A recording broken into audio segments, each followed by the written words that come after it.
আসসালামু আলাইকুম সব্বাইকে। আশা করি আল্লাহর অশেষ রহমতে ভালো আছেন। সবসময়ের মতো আজকেও হাজির হয়ে গেলাম নতুন আরেকটি রেসিপি নিয়ে। আজ রান্না করব চাল কুমড়া বা জালি কুমড়া। প্রচণ্ড গরমে আমাদের শরীরের জন্য অনেক উপকারী এই চাল কুমড়া। একটা লাইক দিয়ে ভিডিওটি দেখার অনুরোধ রইল। রেসিপিটির জন্য আমার দরকার চাল কুমড়া আর চিংড়ি মাছ। এই দুটো দিয়ে আমি আজকে রেসিপিটি আপনাদের করে দেখাবো। রান্নার জন্য চুলোতে হাঁড়ি বসিয়ে দিয়ে দিচ্ছি 4 টেবিল চামচ রেগুলার খাবার তেল। তেলটি গরম হয়ে গেলে দিয়ে দিব হাফ কাপ পেঁয়াজ কুচি। এবার পেঁয়াজটাকে ভেজে নিব হালকা ব্রাউন রং আসা পর্যন্ত। যখন পেঁয়াজের রঙটা চেঞ্জ হয়ে এরকম হবে তখন দিয়ে দিব 1 টেবিল চামচ আদা রসুন বাটা। এবার আদা রসুনটাকে কষিয়ে নিব। আদা রসুনের গন্ধটা চলে যাওয়া পর্যন্ত আদা রসুন খুব ভালোভাবে কষিয়ে নিব। আদা রসুনটা খুব সুন্দরভাবে কষানো হয়ে গিয়েছে। এখন সামান্য পানি দিয়ে দিলাম।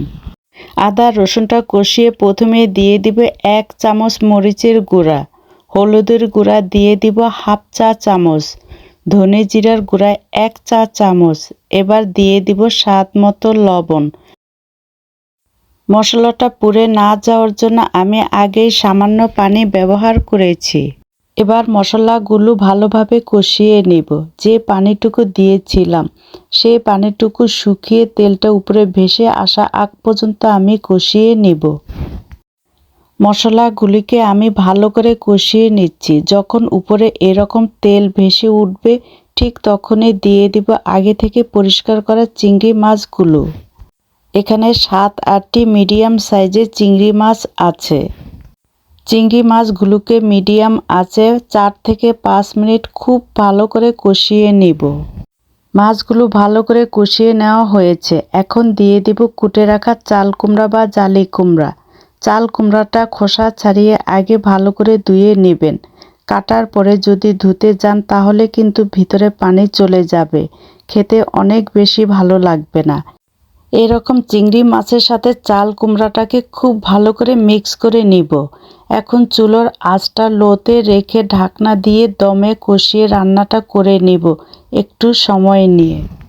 পানি একদমই ব্যবহার করব না।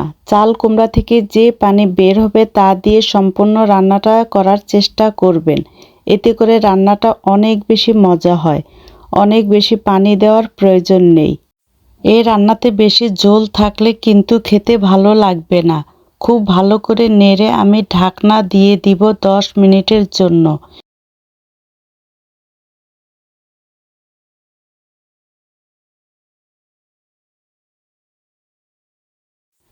ফিরে এলাম 10 মিনিট পরে। চাল কুমড়াগুলো আমার 80% সিদ্ধ হয়ে গিয়েছে। এখন দিয়ে দিব আগে থেকে কেটে রেখেছিলাম 2টি বড় সাইজের টমেটো। টমেটো দিয়ে আবারও 5 মিনিটের জন্য ঢাকনা দিয়ে টমেটোটা নরম করে নিব।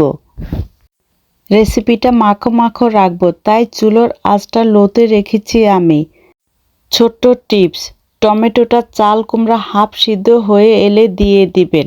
আগে দিলে চাল কুমড়াটা সিদ্ধ হতে চাইবে না। আবার ও নেড়েচেড়ে ঢাকনা দিয়ে 5 মিনিটের জন্য রান্না করব।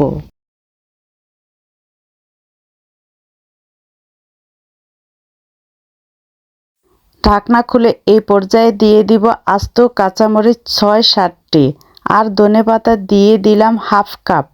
এবার ধনেপাতা কাঁচামরিচটা দিয়ে ভালো মতো নেড়ে নিব।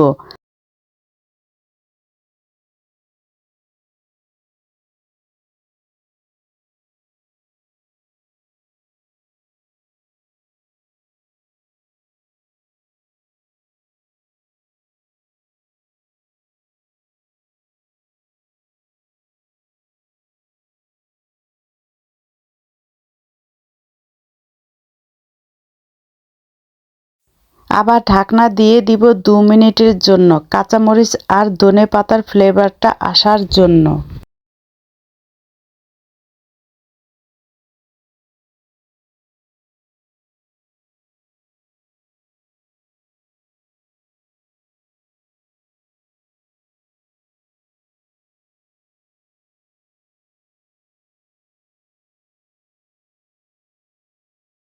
মাশাল্লাহ, আমার রান্নাটা পারফেক্টভাবে হয়ে গেছে। লবণ ঝাল সব ঠিকঠাক আমি চেক করে দেখেছি।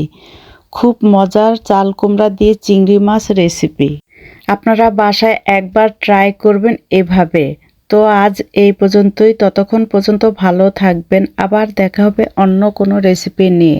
আল্লাহ হাফেজ।